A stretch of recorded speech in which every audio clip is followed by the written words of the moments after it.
안녕하십니까, 조재팔입니다.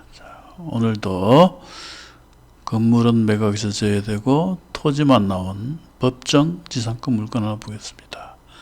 안동 3개 2021 타경 2175번 경북 안동시 풍산읍 안교리 142-1 지목은 답입니다. 486평방미터 답이지만 농지취득 자격증명 제출하라는 말은 없죠. 그러면 농지취득 자격증명은 필요가 없습니다. 사진 잠깐 봅시다. 사진을 보면 이렇게 찌따만 건물이 있습니다. 이렇게 코너 땅이죠. 뭘 짓다가 말하는지 모르지만 큼지막한 건물입니다. 지도를 보면 상업지역이죠. 상업지역의 코너 땅이다. 여기 토지이용 계획 확인은 보면 나오죠. 일반 상업지역, 여기 보면 일반 상업지역 이렇게 되어 있죠. 이럴 경우에 지목이 농지라도 이렇게 일반 상업지역 이렇게 되어 있으면 농지취득 자격증명이 필요 없습니다. 자연 녹지다 이러면 필요하죠. 그러나 일반 상업지역, 공업지역, 주거지역 이런 경우에는 농지취득 자격증명 제출하라고 되어 있어도 요 토지이용 계획 요구만 제출하면 된다. 농지취득 자격증명은 필요치가 않습니다.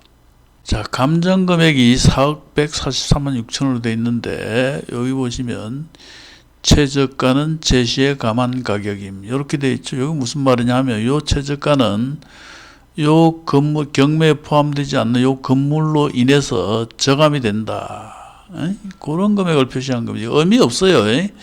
자, 실제 감정금액은 5억 7,348만 원입니다. 실제 감정은 486평방미터가 해배당 118만 원, 5억 7,348만 원. 그런데 4억 143만 6천에 시작한다. 30%는 미리 저감을 했죠. 그러므로 현재의 가격은 감정금액의 절반 가격에도 못 미칩니다. 49% 금액이겠죠. 아까 감정금액이 얼마요? 감정금액이 5억 7,348만원. 근데 2억 8천이다. 절반 가격이 안 되죠. 그리고 현재 소유자는 신성건설입니다. 2017년 5월 16일 매매를 했는데 5억 3,500만원에 매매를 했다. 그렇죠. 이렇게 2017년에 취득을 하고 요 건물을 지었다. 그럼 요 건물은 법정 지상권이 성립하느냐 성립하지 않느냐. 성립하면 건물 철거를 못하죠. 토지를 낙찰받았다 하더라도 법정 지상권이 성립하면 건물은 철거할 수가 없습니다. 그러면 토지를 사용하지 못하면 사면 안 되겠죠. 지료만 받을 수 있습니다. 그런데 토지를 낙찰받고 법정 지상권이 성립하지 않으면 철거가 가능하다. 자, 우리가 법정지상권 공부를 할 때 제일 처음에 하는 게 뭐죠? 저당권 설정 이후에 지어진 건물은 법정지상권이 성립하지 않는다. 즉 2017년 5월 25일 저당권 설정을 할 때 이 건물이 없었다. 요 이후에 지어졌다. 그러면 요 건물은 철거를 해야 됩니다. 저당권자를 보호해 줘야죠. 인정해버리면 담보가치가 훼손되잖아요. 그죠? 채권 회수가 안 되겠죠.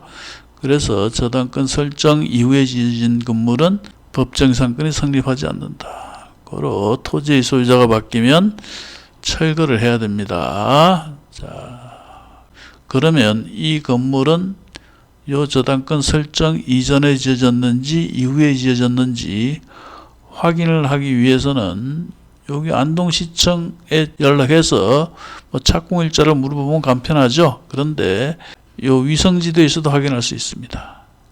요 위성지도를 보면 지금 현재 건물이 있죠. 그러면 여기 2018년 지도를 봅시다. 2018년 18년 안 보여.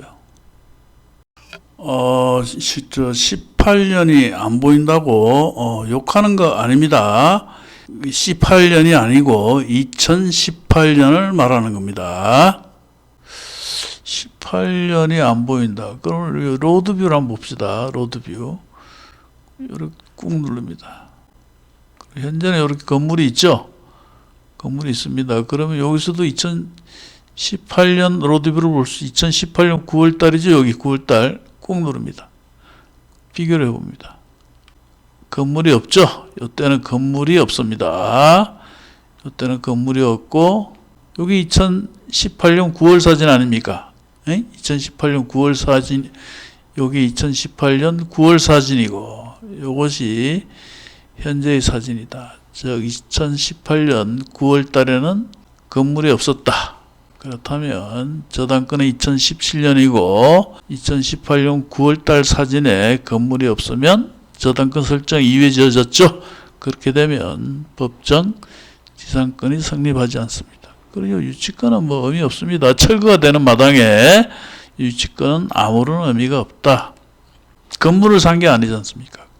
건물을 같이 취득했다. 그러면 요거 갖고 다퉈봐야 되는데 토지만 낙찰 받았을 경우에는 이 유치권은 신경 쓸 필요가 없다. 자, 뭐 가격은 굉장히 좋습니다. 절반 가격이고. 자, 만약에 이 건물을 완공했을 때 뭐 쓸만하다. 그러면 이 건물을 인수하는 방법도 있겠죠. 적당한 금액을 주고 난 땅을 싸게 샀으니 뭐 건물값은 어느 정도 쳐줘도 뭐 상관없지 않느냐. 뭐 그렇게 뭐 건물주가 싸게 넘길 생각이 없다. 그러면 어쩔 수 없죠. 눈물을 머금고 이걸 철거하는 수밖에 없습니다. 철거를 하고 맨 땅에 투자했다. 했다 하더라도 감정금의 5억 7천 또는 지난 2017년에 거래됐던 5억 3,500만 원짜리는 되지 않겠는가. 물론 거래는 뜸하겠죠. 그래도 요 금액이면 무슨 손해가 있겠는가. 통상 이런 경우에는요, 건물주가 이 땅을 대사가는 경우도 굉장히 많습니다. 이 사람 입장에서는 5억 3,500만 원에 취득을 하고 그 이후에 이 건물 짓느라고 돈도 많이 들어갔겠죠. 뭐 인허가 받고 그러다 보면 7억, 8억 정도는 투입되지 않았을까. 그런데 2억 8,100이다. 건물주가 이 땅을 사가는 것이 건물주 입장에서는 피해를 최소화하는 것이다. 만약 건물주가 능력이 없다. 그러면 이 건물을 인수한다. 어차피 철거가 될 건물이니 어느 정도 돈을 받고 토지 소유자에게 넘겨주는 게 그것도 피해를 최소화하는 겁니다. 자, 문제는 그런데 이 신성건설도 뭐 땅에 건물을 지으면 뭐 수익성이 있으니까 했겠죠. 여하튼 중요한 것은 이 건물을 내가 지었을 때 완공을 했을 때 뭐 이 토지 건물이 돈이 되겠는가, 그게 제일 중요하겠죠. 자, 뭐 그렇게 어려운 물건은 아닙니다. 어려운 물건은 아니고 조금 자금에 여유가 있는 분들은 관심 가져보시기 바랍니다. 제가 볼 때는 아주 간단한 사건이고 가격도 그렇고 아주 좋아 보입니다. 요 매매 사례 잠깐 봅시다. 여기 등기부 등본에 보면 2006년 이후에 매매된 것은 거래 금액이 나오죠. 보시면 여기 쭉쭉쭉쭉 뭐 팔렸다가 뭐 지분이 팔렸다가 뭐 공유를 분할되고, 그리고 2011년 12년 전입니다. 그때 3억 5천에 매매됐습니다. 그리고 다시 이땡땡 두 분에게 5억 1천만 원 거래됐습니다. 2014년 대략 10년 전입니다. 그리고 다시 5억 3,500에 매매가 되었고, 뭐 한 5억짜리 이상은 되는 땅인 것 같습니다. 그런데 현재 최저가는 2억 8,100이다. 그리고 지상에 이런 건물이 있다.